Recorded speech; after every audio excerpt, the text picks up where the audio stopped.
Muy buenos días, bienvenidos a Directo América de France 24. Yo soy Elena Lozano y todo lo que verá a continuación es noticia. Iniciamos. En Venezuela, la presidenta encargada Delcy Rodríguez anunció el viernes una propuesta de ley de amnistía general para cientos de los considerados presos políticos en el país. Esto mientras Estados Unidos anunció la excarcelación de todos sus ciudadanos presos en Venezuela. El gobierno de Cuba denuncia que Estados Unidos pretende asfixiar la economía de Cuba con la amenaza de imponer aranceles a los países que le vendan petróleo. El presidente Miguel Díaz-Canel calificó la medida de fascista y México advirtió de una crisis humanitaria de gran alcance. Nuevas protestas en Minneapolis contra las redadas del ICE. Cientos de personas rechazan la presencia de agentes federales tras la muerte de 2 personas a manos de los oficiales. Esto mientras el Departamento de Justicia abrió una investigación de derechos civiles en el caso de Alex Pretty.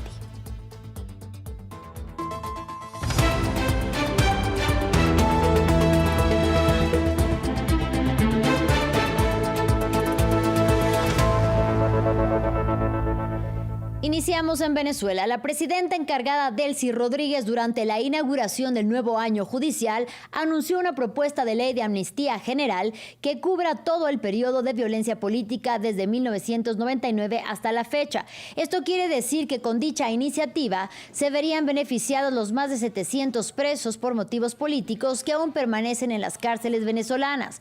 Muchos de ellos en el llamado Helicoide, la sede del Servicio Bolivariano de Inteligencia Nacional SEBIN, que sirve como centro de detención y de tortura y se convirtió en símbolo de la represión en el país. Desde la oposición piden que la amnistía cubra a todos los considerados presos políticos y personas que viven en el exilio.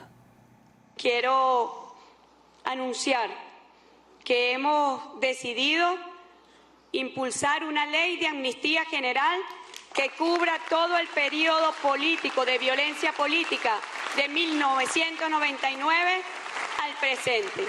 Y encargo a la Comisión de Revolución para la Revolución Judicial y al Programa para la Convivencia Democrática y para la Paz para que en las próximas horas, instalados en urgencia, presenten la ley ante la Asamblea Nacional. Y pido nuevamente la máxima colaboración del Cuerpo Legislativo de Venezuela. Y ahora hablamos de un nuevo capítulo de la guerra comercial de la administración Trump, centrado esta vez en Cuba. Los habitantes de la isla, contra la que Estados Unidos mantiene desde hace más de 60 años un embargo económico, comercial y financiero, reaccionan a la orden ejecutiva de Donald Trump de imponer aranceles a todo aquel que venda crudo a La Habana. Uno de los países que más recientemente envió petróleo a la isla del Caribe es México, y por ello su presidenta Claudia Sheinbaum alertó de una posible crisis humanitaria en el país. Aquí los detalles. El cerco a Cuba es cada vez más estrecho y ahora que Trump quiere imponer aranceles a todo aquel que le venda petróleo a la isla, sus habitantes no tienen otra salida que contener la respiración. Yo pienso que Cuba sea una amenaza para Estados Unidos, entre comillas, según como tú lo veas. Yo creo que Cuba es amenaza para los cubanos, no para Estados Unidos.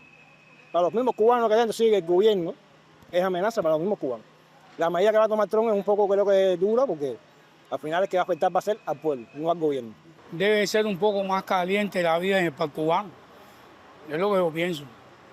Porque salida no tenemos de hace tiempo y cada vez que viramos para atrás lo vemos peor. Desde México, uno de los pocos aliados que le quedan a La Habana, lamentan esta medida de presión. La aplicación de aranceles a países que suministran petróleo a Cuba podría desencadenar una crisis humanitaria de gran alcance, afectando directamente hospitales, alimentación y otros servicios básicos del pueblo cubano.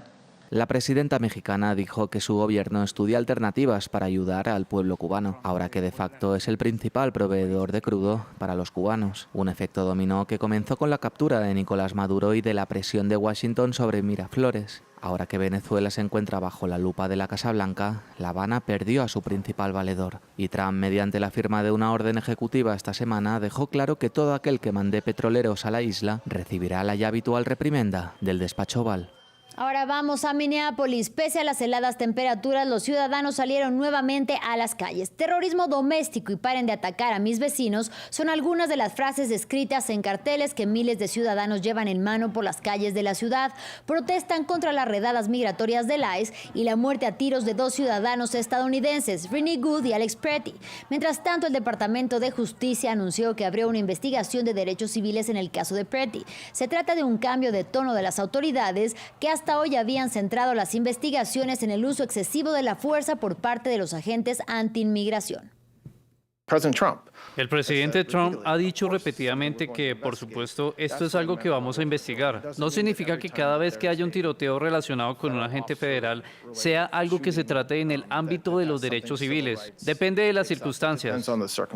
También en la Unión Americana, el Departamento de Justicia publicó lo que serían 3 millones de documentos de la investigación contra el pederasta y abusador sexual Jeffrey Epstein. Esta divulgación contiene documentos que hacen referencia al presidente Donald Trump y otras figuras destacadas como el fundador de Microsoft, Bill Gates, el secretario de Comercio, Howard Lutnick, y el multimillonario británico Richard Branson. Sobre el mandatario republicano, los archivos incluyen una lista elaborada por el FBI de acusaciones de agresión sexual relacionadas con él y muchas de ellas provenientes de llamadas anónimas y denuncias no verificadas.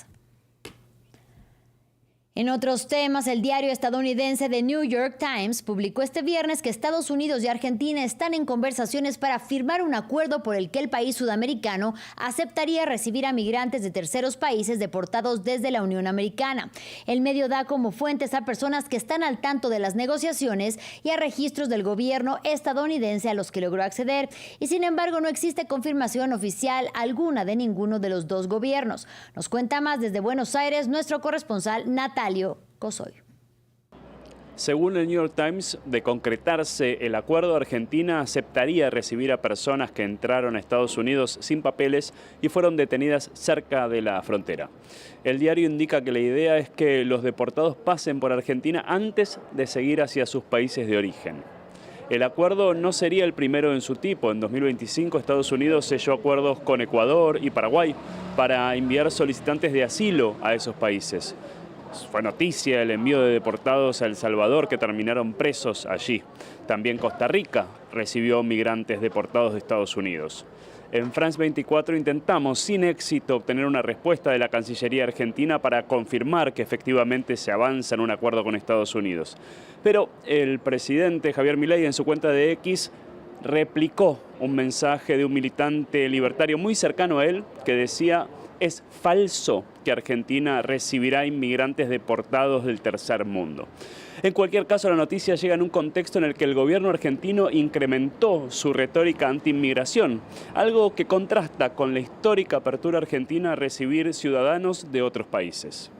Para finalizar, el séptimo arte está de luto. La actriz de cine estadounidense Catherine O'Hara falleció este 30 de enero a la edad de 71 años en su casa de Los Ángeles. A lo largo de su trayectoria formó parte de importantes filmes de la década de 1990 como Mi pobre angelito y Beetlejuice, y más recientemente en series de televisión como The Last of Us. Conozcamos más de su carrera en el siguiente informe.